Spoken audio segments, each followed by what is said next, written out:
Olá, alunos, tudo bem com vocês? Espero que sim.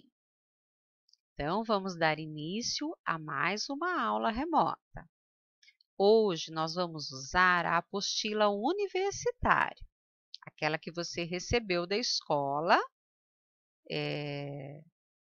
agora, né, da última vez que vocês retiraram o material. Então, vai lá, pega a sua apostila e vamos estudar. Olha, nós vamos começar na página 24, aonde fala o ouro das minas. Só que antes de começarmos a estudar o capítulo propriamente dito, nós vamos fazer a leitura de um texto que foi escrito pelo padre André João Antonil, o padre Antonil, como é conhecido na história, né? E vamos começar. Aí a gente vai vendo o que acontece. Vou ler o texto com vocês e vocês vão acompanhando comigo, tá bom? O texto a seguir é de autoria do padre italiano André João Antonil, que viveu no Brasil entre os séculos 17 e 18. Em seu livro Cultura e Opulência do Brasil, ele descreveu a vida na colônia portuguesa. Leia-o e, depois, faça o que se pede. Então, vamos entender um pouquinho a fala do padre aí. O que será que padre Antonil colocou nesse trechinho aí do livro dele? Bom, a sede insaciável do ouro estimulou a tantos a deixarem suas terras e a meterem-se por caminhos tão ásperos como são os das minas, que dificultosamente se poderá dar conta do número de pessoas que atualmente lá estão. Contudo, os que assistiram nelas nestes últimos anos por largo tempo e as correram todas, dizem que mais de 30.000 almas se ocupam, umas em catar e outras em mandar catar nos ribeiros do ouro, e outras em negociar, vendendo e comprando o que se há mister não só para a vida, mas para o regalo, mais que nos portos do mar. Bom, o que ele fala nesse comecinho da carta? Ele está dizendo que muita gente foi para a região das minas. Ele começa lá dizendo: a sede insaciável do ouro estimulou a tantos, né, a irem para essa região. E ele fala, né, que mais de 30.000 almas se ocupam, né, nessa região.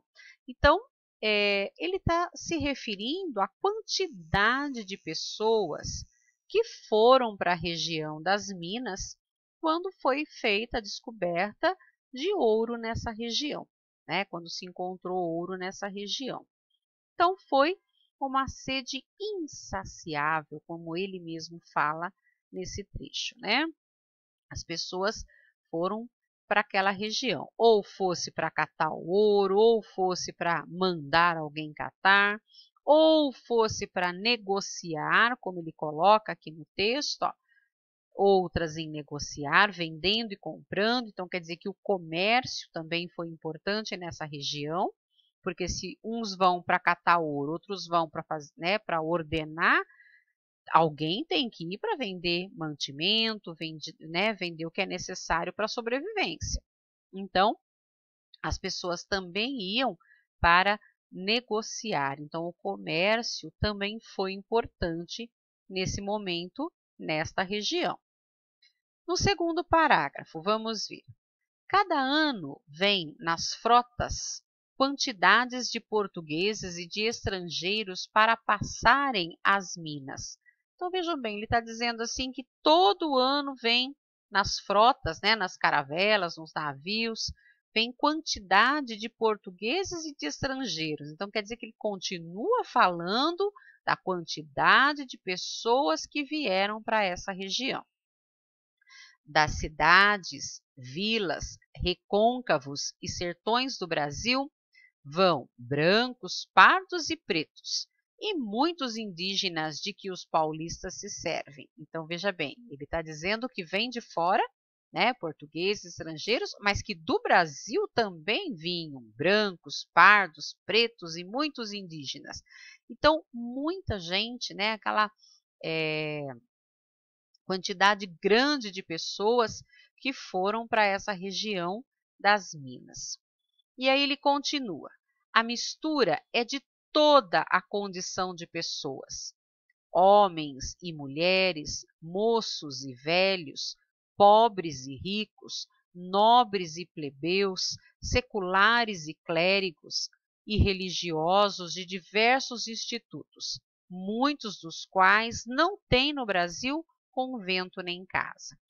Então, ele termina dizendo que a mistura de pessoas que iam para aquela região era muito grande. Então, tinha lá homens e mulheres, moços e velhos, pobres e ricos, nobres e plebeus, seculares, né, que são pessoas, os religiosos, né, e clérigos, os padres, e religiosos de vários locais que nem convento tinham aqui no Brasil e eles estavam lá também na região do Garim. Então, o padre Antonil, ele se mostra bastante assim preocupado com a quantidade de gente, com essa multidão, com essa avalanche de gente chegando na região das Minas, né? Bom, aí vocês têm algumas questões para responder, então vamos lá. O relato do padre Antonil aborda que tipo de situação? Explique. Então, vejam bem, aí não é só dizer qual é a situação, mas você tem que explicar. Na 2, descreva os grupos de pessoas que o autor identificou na região do Ouro no decorrer dos séculos 17 e 18. Então, quais grupos de pessoas, né, ele identificou nessa região? Depois, na 3, transcreva abaixo o trecho do texto em que o autor destaca as diferentes atividades que foram desempenhadas junto à extração do ouro. Então, vocês vão ver no texto, vai copiar do texto, porque ó, transcreva, quer dizer que você vai tirar de lá e copiar exatamente como está. O trechinho, né, que fala, que destaca as diferentes atividades. Então, quem ia para a região das Minas? Ia só para garimpar? Nós falamos sobre isso lá no texto, tá bem? Então, prestem atenção, se for o caso, releiam o texto novamente para que vocês tenham uma compreensão melhor. E aí a gente tem, pensando nisso, a primeira, podemos dizer que o tipo de sociedade descrito pelo autor coincide com aquela que predominou nos engenhos de açúcar do Nordeste no período colonial? Justifique sua resposta. Então, o que vocês têm que fazer aí? Ó? Tem que pensar um pouquinho. Lá na região mineradora, a sociedade que se formou, ela era igual à sociedade lá da região açucareira, aonde tinha a plantação de cana, com senhor de engenho, com escravos. Será que a sociedade ela era igual? Né? Então, podemos dizer que o tipo de sociedade coincide, quer dizer, coincide, é igual, é semelhante àquela que predominou nos engenhos de açúcar do Nordeste? Justifique a sua resposta. Então, vejam bem, vocês vão ter que dizer se sim ou não e tem que explicar se sim, por quê, se não, por quê. Olha, para hoje, são essa atividade que nós temos. Para hoje, é essa atividade que nós temos. Prestem atenção, releia o texto, tá? E até a próxima. Tchau, tchau.